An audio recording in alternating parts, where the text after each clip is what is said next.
सरकारें जो कानून बनाती हैं, जब प्रैक्टिकल लाइफ में अप्लाई किया जाता है तो उसमें कई तरह की प्रॉब्लम्स आ जाती हैं। ऐसी ही कुछ प्रॉब्लम्स एक केस में सुप्रीम कोर्ट के सामने आई। सुप्रीम कोर्ट में रिट पिटीशन फाइल की गई थी। उस रिट पिटीशन में ये कंप्लेन की गई सुप्रीम कोर्ट के सामने कि जो फीमेल्स को पुलिस अरेस्ट करती है वो सुरक्षित नहीं है। यानी पुलिस कस्टडी में, पुलिस लॉकअप के अंदर जो फीमेल्स को अरेस्ट किया जाता है वो सुरक्षित नहीं है। उनके साथ असोल्ट किया जाता है, यानी उनके शरीर को टच किया जाता है, उनके साथ रेप करने की कोशिश भी की जाती है। अब ये सब चीज़ें सिस्टम के सामने कैसे आई, वो सब चीज़ें ब्रीफली मैं आज इस वीडियो में आपके साथ डिस्कस करूँगा। मैंने एक कुछ इम्पोर्टेंट लैंडमार्क जजमेंट्स की लिस्ट बनाई है। रीसेंट जजमेंट्स के वीडियोस मैं एक बड़े ही यूनिक मेथड से आपको प्रोवाइड कराता हूँ। अगर आप वो देखना चाहते हैं जो रीसेंट सुप्रीम कोर्ट की जजमेंट्स हैं, तो आप मुझे व्हाट्सएप करेंगे 9818050252 पर। यानी रीसेंट सुप्रीम कोर्ट की जजमेंट्स अगर आपको अपडेट करना है खुद को अपने एग्जामिनेशन पर्पस के लिए, अपनी प्रैक्टिस के लिए, प्रैक्टिकल लाइफ के लिए, नॉलेज के लिए, तो आप मुझे इस नंबर पे व्हाट्सएप करेंगे तो मैं आपको एक सिस्टम प्रोवाइड कराऊंगा जिस सिस्टम के थ्रू आप अपनी नॉलेज को अपडेट कर सकते हैं। अब मैंने बहुत इंपॉर्टेंट लैंडमार्क जजमेंट्स सेलेक्ट की हैं जो मैं आपके लिए टाइम पर हफ्ते में 2 या 3 जजमेंट्स आपको ज़रूर प्रोवाइड कराऊंगा, जिनके थ्रू आप अपने एग्ज़ाम की तैयारी अच्छे से कर सकते हैं, अपनी प्रैक्टिस को चमका सकते हैं। आज का टॉपिक है प्रोटेक्शन टू वुमेन प्रिजनर्स इन लॉकअप्स। आइए केस का पूरा रेफरेंस मैं देता हूं। जजमेंट्स की बात करी, लैंडमार्क और रीसेंट जजमेंट्स आपके लिए मैं लेकर आता रहूँगा। केस का नाम आप नोट कर लीजिए। ये केस और भी पॉइंट्स के लिए बहुत इंपॉर्टेंट है। Sheela Barse versus state of Maharashtra. Sheela Barse एक जर्नलिस्ट थी।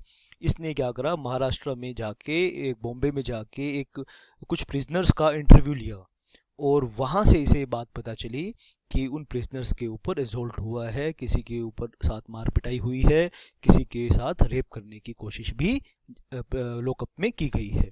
ब्रीफली अगर हम इन फैक्ट्स को चेक करें तो आइए एक बारी हम थोड़ा ब्रीफली फैक्ट्स को चेक कर लेते हैं। फिर इन सब चीज़ों को, इन सब रॉन्ग प्रैक्टिसेस को रोकने के लिए सुप्रीम कोर्ट ने पुलिस के लिए गाइडलाइंस इशू की थी कि अगर पुलिस किसी महिला को अपने लॉकअप में रखेगी तो कैसे उससे पूछताछ करनी है और कहाँ उसे लॉकअप में रखना है। उन गाइडलाइंस को भी आइए पढ़ेंगे। वो एग्जामिनेशन पॉइंट ऑफ व्यू से, आपके इंटरव्यू पॉइंट ऑफ व्यू से, मेंस के क्वेश्चन के लिए बहुत इंपॉर्टेंट है। Writ petition was based on a letter addressed by Sheila Burse, a journalist, complaining of custodial violence। यानी महिलाओं के ऊपर custodial violence होता है, assault होता है। इसका मतलब क्या है, इसमें बहुत सारी चीज़ें आ जाती हैं। assault का अगर मीनिंग आप सर्च करेंगे तो उसमें बहुत सारी चीज़ें आ जाती है। यानी जब एक आदमी दूसरे को धमकाता है, उसके बॉडी को टच करके, ठीक है, उसके शरीर को टच किया जाता है, गिरेबान से पकड़ा जाता है, या उसके कपड़े फाड़े जाते हैं, या उसको हिट किया जाता है किसी धमकी भरे अंदाज में, तो उसे असॉल्ट कहते हैं, फिजिकल वायलेंस कहते हैं। Two women prisoners whiles confined in the police lockup in the city of Bombay.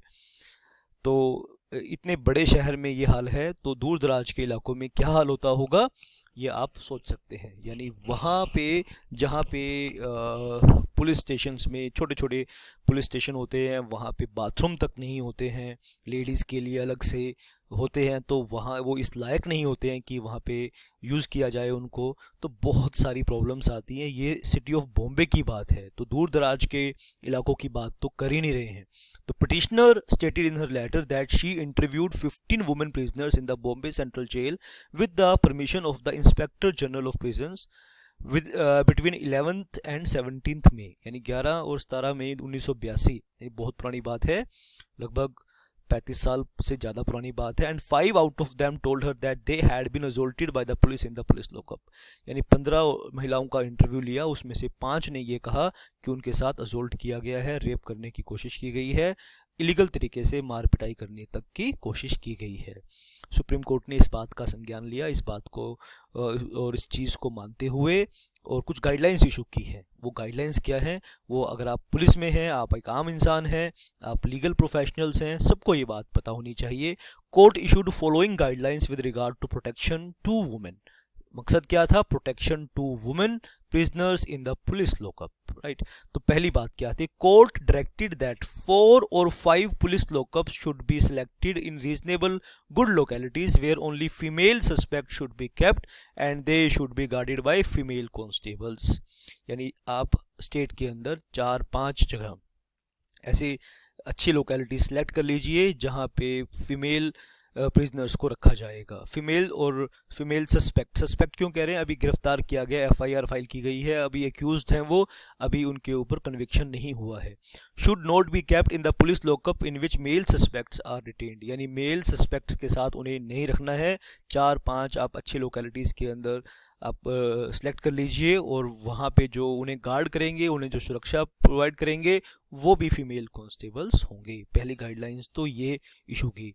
और दूसरी गाइडलाइन क्या थी, court further directed that interrogation of females, यानी पूछताछ, इंट्रोगेशन मतलब पूछताछ, उस केस से संबंधित, should be carried out only in the presence of female officers constables, यानी फीमेल कांस्टेबल या पुलिस ऑफिसर्स वहाँ जरूर मौजूद रहेंगे जब उनके साथ पूछताछ की जाएगी। यानी पूछताछ मेल भी कर सकते हैं, फीमेल भी कर सकते हैं, लेकिन फीमेल अगर मेल कर रहा है तो फीमेल की प्रेजेंस होना वहाँ पे बहुत ज़रूरी है।